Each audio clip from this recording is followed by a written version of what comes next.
Before the video starts, make sure to watch the previous part to understand this part. Previous part link in the description. Let's begin. Sehun and Zeon approach Dina and Alita upon seeing them talking to people they don't recognize. Dina introduces them to her cousin Bright. Alita also introduces herself, leaving Bright awestruck at Alita's beauty. Her praises her and requests to have a dance with her, to which she awkwardly agrees. Dina is annoyed how he openly flirted with her master, and Zeon points out the same thought as her, that he used his cousin to approach Alita. Dina stands there in anger when Duran expresses to have a dancer with her. Happy as someone asked, she agrees. Sehun and Zeon stand there amused at the turn of events for Dina. Everyone's attention is diverted to the stairs from where the Queen Karen Ignatius descends gracefully. People are left stunned at her beauty and raise her, while wondering whoever could have the guts to ask such a beautiful emperor and a revolutionary hero to dance with them, but their thoughts are cut short when Sehun respectfully approaches her, introduces himself and requests a dance with her. He feels a bit cautious and nervous due to the attention his approach drew, but Karen, after a pause, accepts his offer politely. They both get into a dance while people still obsess over Karen. Sehun remembers how Alita guided him to consider dancing as a part of a combat where you slowly lure the enemy into your trap, because that will help Sehun, whose body is only used to combat and fights. Sehun increases the intensity of the dance by doing exactly what she told and dances with Karen so beautifully and intensely that people call it an amazing dance, while Dina feels goosebumps and Zeon feels bloodlust coming from a dancing Sehun. Even Karen noticed something different in his dance and mentions it, but Sehun casually steps away from the point by praising her and calling her a princess of the moon. He adds that even the rabbits on the moon would be blinded by her beauty. This changes Karen's expressions to a bit shock and bewilderment as she hears rabbits on the moon. A flashback where Sehun and Karen talk about there being a moon on the earth too. That's when he told her that stories on earth say there live rabbits on the moon too, due to the shadow sun, the moon mimicking a rabbit figure. She laughs at this, calling those people interesting. They both casually laugh at this story while sitting under the moonlight. In the present, Karen chuckles lightly, calling the rabbits on moon an interesting theory, and asks where did her hear it from. After a pause, they both end their dance and he expresses his gratitude towards Her Holiness to have spent time with her. She walks away while Sehun stands there certain that the lady is not Karen. In the Black Ivory Tower, a Magaon, Haland, approaches an older woman and reveals to her that they found the bloodline of Lusklin. She thinks it took longer to find that, while the maiden shares that the person has been working as an escort and a sword hirer for a noble family. It took them longer to find because they expected a descendant to the powerful emperor to be a Magaon and not a sword hire. She asks Magaon Haland to send a message to the Temple of the Moon and Prayer Roman to gladly cooperate with him on this issue. The Magaon hesitates at the mention of the heretic questioner Roman, and asks if there's any specific reason to call him. The lady, Brundle, mentions that the moment an otherworldly creature is summoned, magic will become useless and they need to prepare for the situation in case the Lusklin blood attempts to do so it's better to be cautious and not loose. Sehun shares with the two that he is sure this Karen is fake, to which Zeon throws in some questions on why all this is, or where is the real Karen. Sehun simply mentions that this situation needs more answers, with even more rising questions. Zeon mentions the problem of not even being able to ask anyone about this. Sehun thinks of them being able to approach higher officials with the way Keltrin planned things, but it's not easy to inquire about this problem. He thinks of getting closer to the nobles when it suddenly clicks to him that the first nobles they can easily approach are the Ameth family, Dina's relatives. So they decide to approach them first to enhance their relation with the nobles around the Ignatius Empire. Also, quick reminder as we are going through the recap, if you are new to the channel, around 52% of viewers are not already subscribed, and if that's you and you want to guarantee you're always up to date with all good content like this, so feel free to hit that subscribe button and join us on the road to 1 million subs. And if you enjoy the video or if you found it interesting, let me know by dropping a like and comment on it as well, would be seriously appreciated. Let's continue. Duran visits Dina to escort her and her companions to the Ameth family mansion, while Dina gushes over how Duran calls her a lady and respects her. Alita and Zeon enjoy her antics in amusement. Sehun is content that they themselves got the opportunity to approach the people, or he would have had to come up with some plan. He thinks that these high-class people must have some knowledge about the situation regarding Karen. In the cart, Duran introduces himself again, sharing how he's been serving the family since 6 years and how he became a sword hire at the age of 18. He praises Alita and Zeon upon being on the knight rank, along with praising Dina on training to become a strong knight too under these talented people. Dina awkwardly rubs her neck, denying being talented as she hasn't even learned to properly use her fighting spirit yet.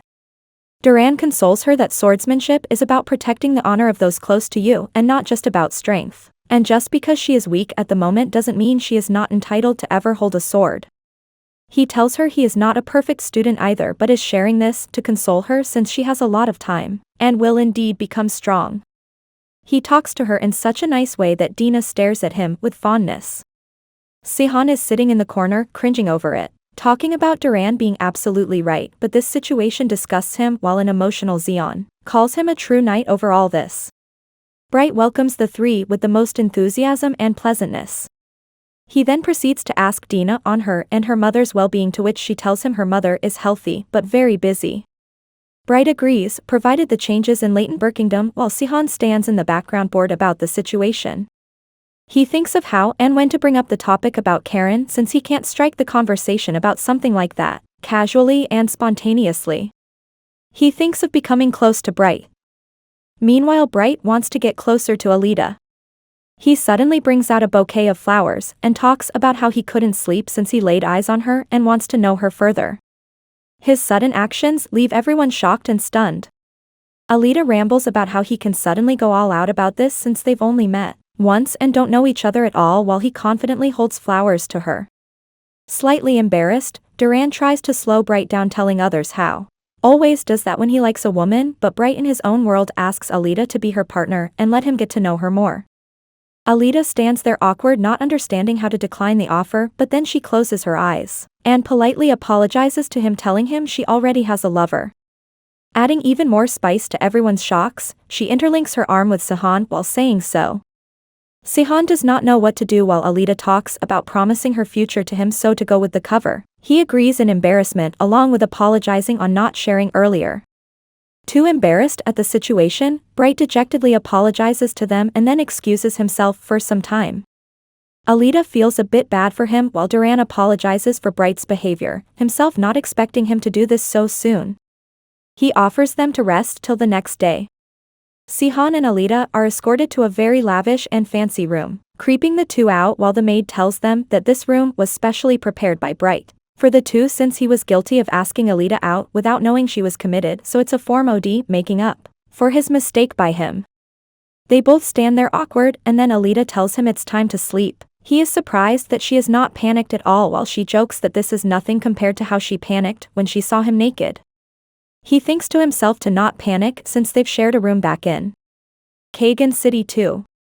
While he's trying to comfort himself, he sees Alita picking a sheet and then going ahead to lie on the floor, telling him a rushed goodnight. That's when Sihan exclaims she is bothered too, so why would she pretend not to be bothered? He tells her to move off the floor and he'll sleep there, but she denies. And just like any cliché, the argument ends in them lying in the same bed. Sihan feels sleepless and wonders if it's because of the weird decor, but his thoughts are interrupted by Alita's concern of his plan on getting closer to Amith family ruining because of her, but he tells her not to worry since if Bright was petty or bad, he wouldn't have prepared such a room for them. Not being able to sleep, Alita then gets up to try reading something. He tells her not to read in darkness, but she waves it off, so Sihan simply uses his magic to switch the lights of the room on so she doesn't strain her eyes. She requests him to let her read aloud, to which he agrees, ready to sleep, but he is interrupted when she starts reading weird dramatic dialogues related to Berserk King. He turns around to see her reading a book on the Otherworld Savior's famous sayings, and she indeed is reading cool and dramatic things said by Sihan with amusement. Sihan tells her this book is full of lies, but then she reads a statement about loyalty which Sihan vaguely recalls saying that, and is slightly annoyed at Alita having fun with this. He then goes back to normal, glad that at least the tension and awkwardness broke between them. But then Alita mentions the book having a lot of sayings of his, but she hasn't seen much content over stuff that happened when he was summoned. Seeing the change in Sihan's expressions, she asks if it was a wrong question, but he tells her that the story is not just a fun story to tell. The time when Seo was brought to Terranor, he was kept by Magians as a lab rat. He was tied with chains in a cell and different experimentation was performed on him. They used to hurt him and then call him worthless and have a Prin, the healer, heal his burns. Sacred arts worked on Seo, but magic doesn't. The people experimenting ask their head, Sparkin, on what should they do next. Sparkin in anger grabs Seon's shirt and start yelling at him for being worthless and having no special ability. The Prin tries to intervene since he didn't heal Seo yet, but Sparkin does not give an ounce about that and keeps yelling. He tells his workers to experiment him for drug testing like they do on normal humans. He asks Lilstein to take responsibility for this and make sure he doesn't die. A scared young Lilstein hurriedly agrees to his teacher. Lilstein was sold by someone at the age of 12 to Sparkanthu was then looking for talented kids, but Sparkin did not teach him anything, so Lilstein only reached level 2 of magic even by the age of 20 despite having a lot of talent. He was a genius and any good teacher would have worked hard on him, but Sparkin was not even a teacher to him. He just wanted specimens for his experiment testing and used to use Lilstein as a test for his works, leading to the poor kid to suffer with lane, vomiting, and many other side effects. Having no place to go, Lilstein just adapted to all the suffering. But when he met Seo, it felt like he could relate to him. He politely greeted Seo, who then did not even know the language of this world, so was very confused. Understanding this, Lilstein carefully made him understand his name. He was the first person to show Seo kindness in Terranor. Finally understanding his name, Seo pointed towards himself telling his name, then Seo was gradually taught the language of Terranor by Lilstein. For the first time, both of them had a person by their side, so obviously they became close friends. Upon hearing Lilstein's story, Seo realizes that they both are the same, only with the difference of Lilstein not being chained in a dungeon. Lilstein tells him that a weak person's fate remains the same in any world. For 3 months they bonded this way. But then the day came when their lives went through a great change. The day when Seon's mana powers exploded. He was in great pain with a huge aura surrounding him while the workers wondered in panic what happened to him. They were not expecting mana to pile up in his body in this short of time. Sparkin realizes that the rate of mana piling up in his body is much faster than the normal people of Terranor. And in all this panicked situation, he just laughs and celebrates having a useful research result finally. The workers worry if Seon's life being in danger if this is not controlled properly, but Sparkin then stops them, telling them he has a plan and he won't let Seo die since he now found a use for him. A panicked Lilstein runs towards Sparkin with the long sword he asked for, asking in worry if he'll be able to save Seo with that. But Sparkin's ultimate plan to control this turns out to be asking Lilstein to cut off Seon's limbs. Lilstein stands there still at what he just got told while Sparkin confidently claims that the explosion is coming from his limbs, so it will quiet down if they are cut off since Seo will stay alive and worth experimenting on even with his limbs detached. Lilstein stands there unable to react since he can neither disobey his teacher nor can he attack his only friend, so Sparkin starts insulting Lilstein for being weak-willed and calling Seo just a test subject.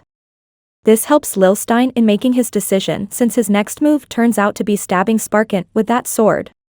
Successfully getting rid of the menace called Sparkin, he turns towards his tortured friend and tells him to not try to hold it and shoot it all out, successfully saving his friend. While Seo dozes off after the storytelling, Alita thinks of how much they both went through and Lilstein was more of his savior than friend. She understands why the betrayal affected him this much. She is then distracted by how the guy beside her actually slept while a woman is by his side. But then she realizes the absurdity of her thoughts and thinks it's better he doesn't care about this stuff and proceeds to sleep. Suddenly, Seo wakes up with a jerk scaring her by telling her this isn't the time to sleep. He sensed a prayer, 2 sword hires and 4 Magians in his vicinity. The mansion is being surrounded. Subscribe to watch more videos like these, turn on notifications, and leave a like and comment to help the channel out.